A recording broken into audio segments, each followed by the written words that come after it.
I want to tell you about a notebook. Not a famous one, not one that ended up in a museum or a best-selling memoir, just an ordinary notebook, the kind you can buy at any drugstore, sitting in a drawer somewhere right now, half full of plans that never became anything. I think about that notebook a lot, because I think almost everyone has one. Maybe not literally. Maybe yours is a notes app, or a folder of bookmarked articles, or a voice memo you recorded at 2 a.m. when an idea felt too important to lose. But the shape of it is the same. Pages of beginnings. Pages of, this is the year I finally. And then, quietly, without any dramatic ending, the pages just stop. There's a man I want you to meet. I'll call him Daniel. Though he isn't one person, he's a composite of dozens of conversations I've had over the years. The kind of conversations that start casually and end somewhere much deeper than either person expected. Daniel is, by every external measure, doing fine. He has a job, a routine, people who like him.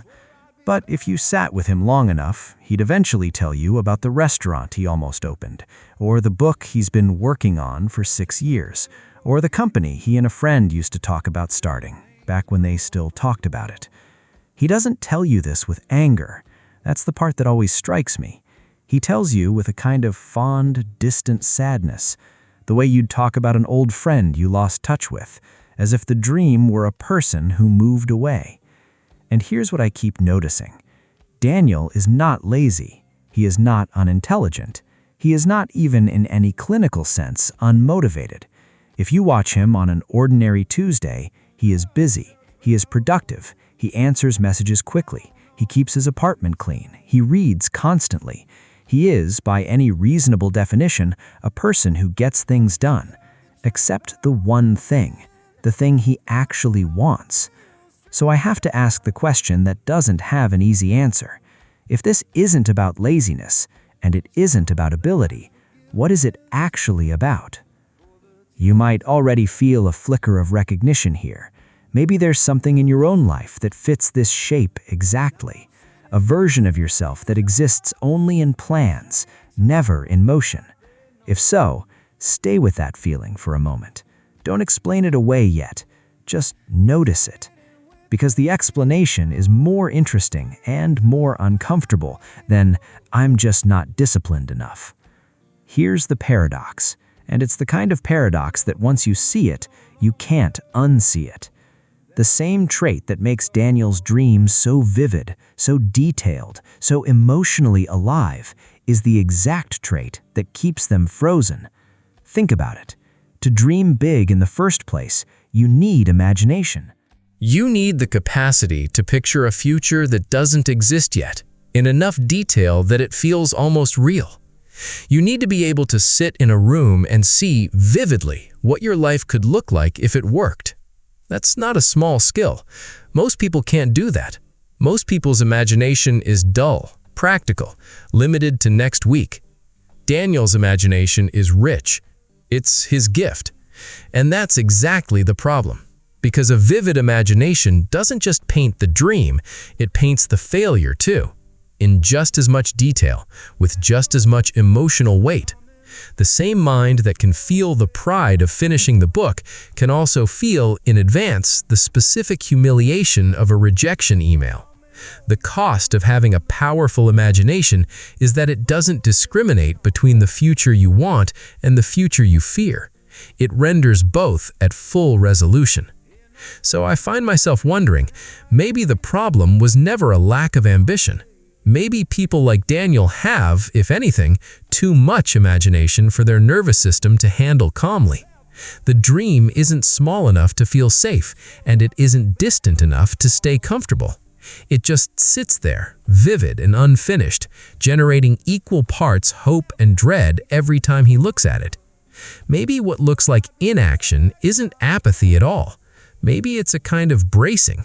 The way you tense up before a cold ocean, except the ocean never actually arrives, so the tensing never ends. And if that's true, then the real question isn't, why won't he just start?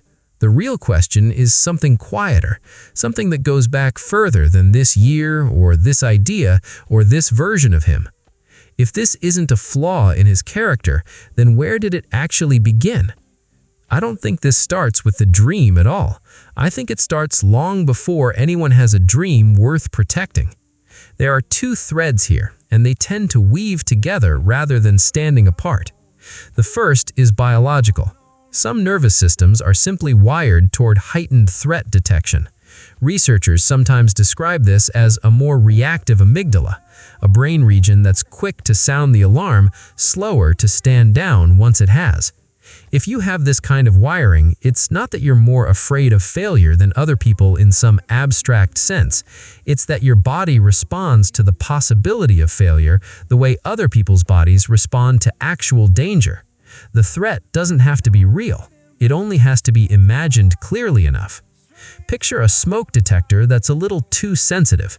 It's not broken, it's doing exactly the job it was built to do. It just can't tell the difference between burnt toast and a house fire, so it screams at both with the same urgency. That's not a character flaw in the smoke detector, that's a calibration problem. And calibration problems can be lived with once you understand them. The second thread is what got built on top of that wiring, usually starting in childhood, usually without anyone intending harm. Maybe there was a household where mistakes were met with disappointment sharper than the mistake deserved. Maybe trying something and failing publicly became, at some point, more painful than not trying at all. Children are extraordinary pattern recognizers. If failure was followed often enough by shame or withdrawal of approval or a parent's specific kind of silence, the brain doesn't need that pattern repeated forever. It learns the rule quickly, and it keeps applying it long after the original people who taught it are gone. Here's the thing I keep coming back to.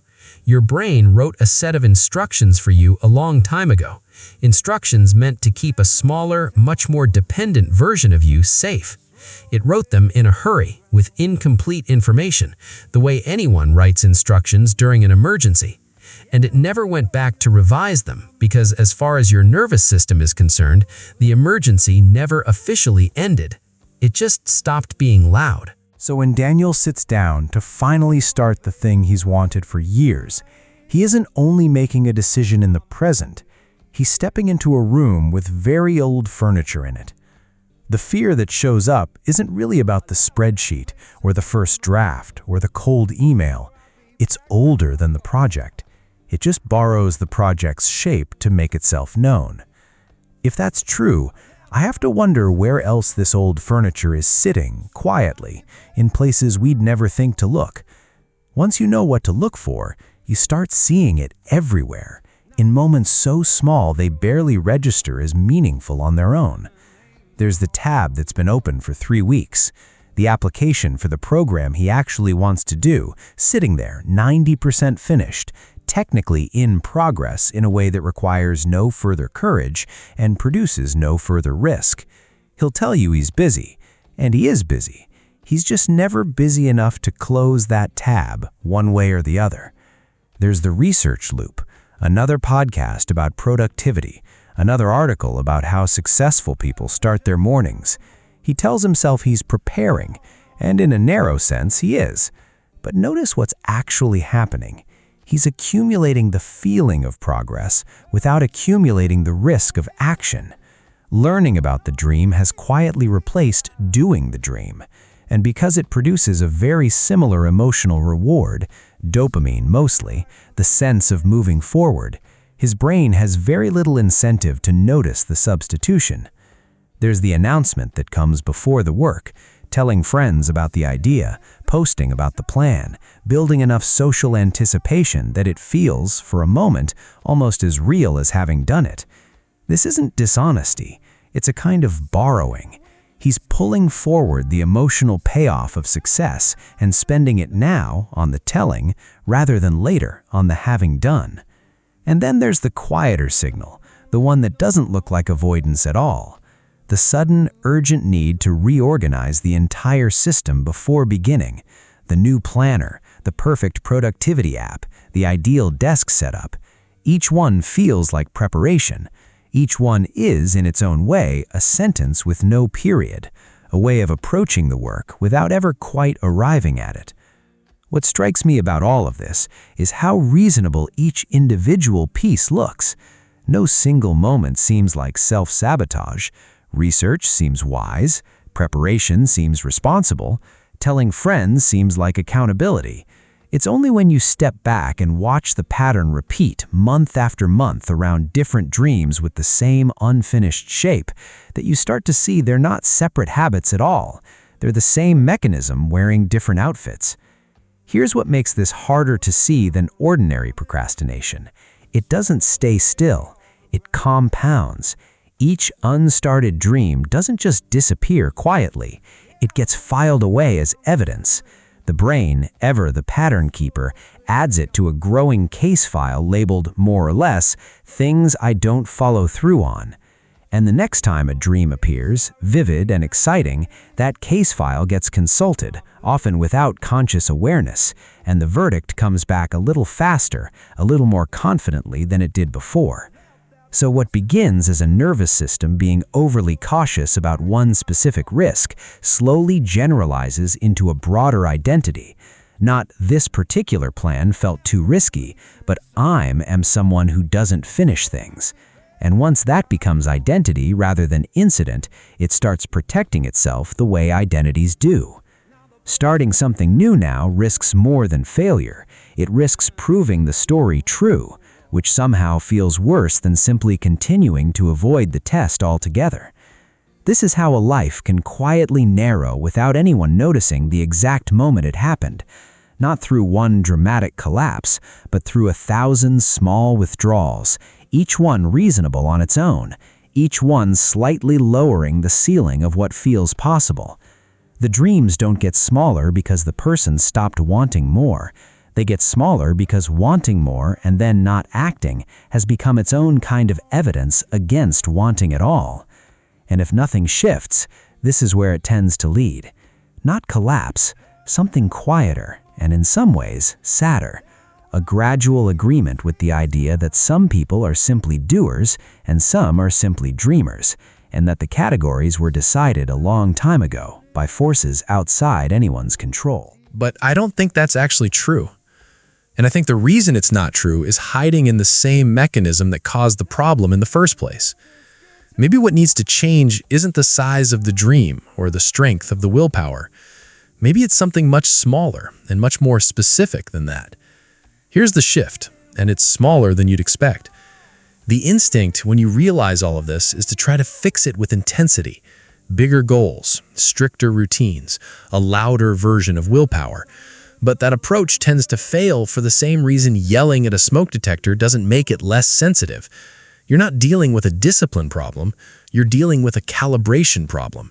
And calibration doesn't respond to force, it responds to evidence, gathered slowly, in small enough doses that the alarm doesn't go off in the first place.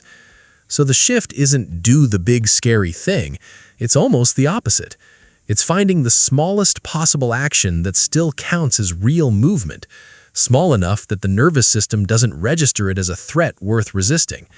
Not write the book, just open the document and write one true sentence. Not start the business, just send one message to one person who might know something useful. The goal isn't to feel ready. The goal is to give the old overprotective part of the brain so little to object to that it doesn't bother raising the alarm. There's a new kind of boundary that comes from this too, a boundary with the case file itself. When the old verdict shows up, you don't finish things, it can be noticed, named even, without being obeyed. That's not just a record of fact, that's a thought generated by an old protective mechanism doing exactly what it was built to do. It can be present without being in charge. And slowly, something else starts to happen. Each small action that doesn't end in disaster becomes its own kind of evidence, quietly contradicting the old case file, one entry at a time. The nervous system doesn't need a grand argument to recalibrate. It needs repeated, lived proof that the thing it's been protecting you from isn't actually the thing waiting on the other side. Daniel doesn't need to become a different person. He doesn't need to suddenly become fearless or wildly disciplined or someone who springs out of bed at 5 a.m. with unstoppable drive. He just needs to stop mistaking the size of the fear for the size of the danger. The dream was never the dangerous part. I want to go back to that notebook for a moment, the one full of beginnings, the one with the pages that just stop, without ceremony, without explanation. I used to think a notebook like that was a record of failure, a list of things someone wanted and didn't have the courage for. But I don't see it that way anymore. I think it's closer to a record of attempts. Every unfinished page is proof that imagination was working exactly the way it's supposed to work, generating futures vivid enough to want, painful enough to fear, both at once, because that's simply what a powerful mind does when it takes itself seriously. The notebook was never evidence that something was wrong with Daniel. It was evidence that something in him refused to stop hoping, even after years of evidence that hoping hadn't yet been enough. And maybe that's the part worth sitting with. Not the unfinished pages, the fact that he kept writing new ones. If you have a notebook like that, literal or otherwise, I don't think it's a verdict on who you are.